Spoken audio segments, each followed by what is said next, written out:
E aí nós criamos lá no CRM no nosso Pipe Drive, uma série de perguntinhas que eles tinham que preencher. A cada lead que chega. A cada lead que chega. Então é regra absoluta. Recentemente tive que fazer uma reciclagem disso, porque eu vi que da equipe lá não estava cadastrando leads ruins. Aí eu tive que dar um surto lá, reexplicar tudo, do porquê que isso era importante, a gente voltou o negócio para os trilhos. E isso, em termos de cultura, em termos de processos, é muito comum. Um procedimento que funciona, sempre funcionou, e do nada para de funcionar. Por isso que é importante que tenha guardião de processo, que é uma das coisas que a gente falou no primeiro episódio.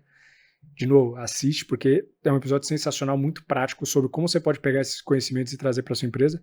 Porque tá vendo, o Gabriel, ele é o CEO da empresa, mas tem trocentos setores abaixo dele. E quando ele viu que... Mas ele interage com todas as suas lideranças. E quando ele vai lá e conversa com o pessoal do comercial e vê, opa, não tá chegando o lead, cara, é surto. Tem que ser um surto, claro. Quando eu falo surto, respeitosamente. Mas justamente por quê? Porque, bichão, não funciona assim. Sempre você sabia como tinha que ser feito. Por que parou? E quando o lead ruim não está sendo cadastrado, na cabeça do marketing tô acertando o lead. E tuxa dinheiro lá, às vezes num lugar ruim, porque o vendedor parou de dar feedback. É um negócio maluco. Às vezes não dá para explicar como é que um procedimento funciona para de funcionar. Assim, eu entendo que não tem pode ter uma malícia por trás, por parte da pessoa. Não, nesse caso eu sei que não teve. É um negócio de louco. Simplesmente vai funcionar. Um dia não fez, aí ninguém cobrou. Ninguém deu falta e vai parando. Aí ele fala, putz, no outro dia também na correria não fez. Aí depois de uma semana sem fazer, fala, putz, quer saber, eu vou começar a fazer daqui em diante aqueles que eu não fiz, eu não faço mais. Aí de novo não deu, aí de repente, pum, ninguém pediu, ninguém deve estar usando isso. E eu gosto de fazer o papel de advogado do diabo, então o oposto também serve. Eu vejo muita gente por aí, muito empreendedor que pede, exige, coloca procedimentos que não fazem sentido. Exato. E acho que é um ponto de atenção. Se de fato algo foi deixado de ser feito e ninguém sentiu falta por uma semana, um mês, para quem que ele estava fazendo? Para quem que era importante? Procedimento demais. Né? Era necessário? Porque isso acontece muito. É mania de controle. Às vezes a pessoa quer 1000 planilhas para poder analisar alguma coisa e aquilo de fato não faz sentido. Uma frase que eu adoro de processo é o seguinte: olha como a água percorre o leito do rio. Ela nunca vai pelo caminho mais difícil. Ela sempre vai pelo caminho mais simples e eficiente. É assim que os processos precisam ser. Simples, cara. Então, o último grau de sofisticação é a simplicidade. Precisa ser simples.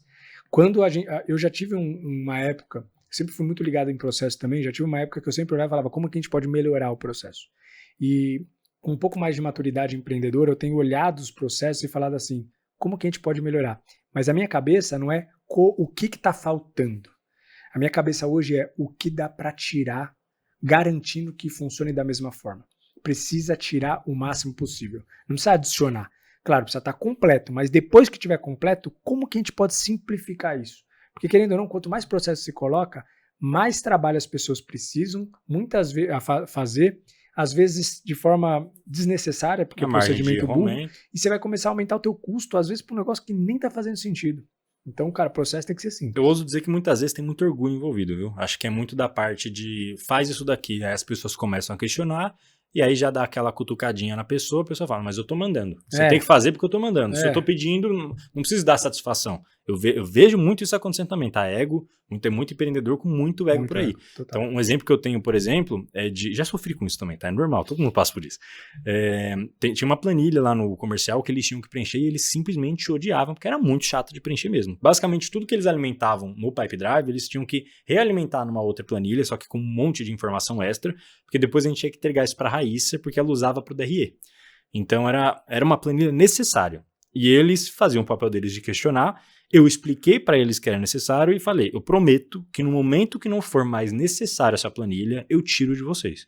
E assim aconteceu. Eles preenchiam, com o nariz torcido, preenchiam, e no momento que não foi mais necessário... Você conversou com a Raíssa? Conversei com a Raíssa, realmente não era mais necessário, chegou no momento que o que ela precisava estava completo, eu tirei isso deles, foi um alívio. Até porque, olha que legal que ele comentou, para a Raíssa era importante para ela mencionar isso nos DREs.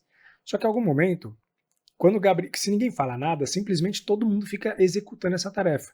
Quando essa tarefa é muito complexa ou que exige muito de um time, é importante também que se levante a bandeira. O Gabriel foi lá na Raíssa e falou, sua planilha é muito complexa para a gente ficar gerenciando, dá maior trabalho, precisa realmente? E aí levanta a lebre para outra pessoa falar, putz, precisa.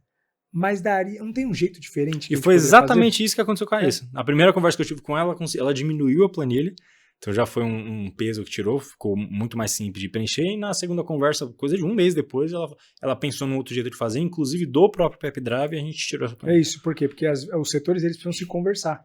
Um exemplo que a gente sempre comenta, eu lembro quando eu estava implementando o processo na Multipainel, lá no comecinho, anos e anos atrás, eu que fui um dos caras que implementou, eu lembro que eu estava conversando com um financeiro e na época era a Denise. Uhum. Nossa, a nossa empresa devia ter 8 pessoas na época, eu era bem no comecinho, mas assim, eu lembro que a Denise, ela pegava, imprimia um papel para emitir uma nota, ela imprimia, e ela ia lá na impressora pegar o papel e escrever, a cada 4 números ela fazia um tracinho de caneta para digitar esse número na nota. E eu falava assim, caramba, mas você imprime esse papel só para digitar? E aí já começou a me dar um estalo.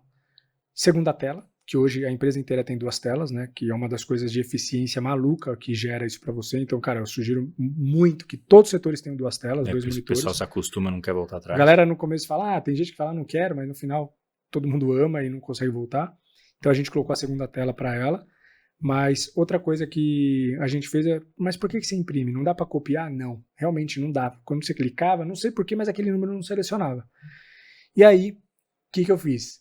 Quando eu estava já sabendo dessa dificuldade, quando eu estava vendo como o vendedor colocava o pedido, eu via que aparecia um número lá, eu falava, você consegue copiar? Consigo. Eu falei, então copia e cola aqui embaixo na descrição.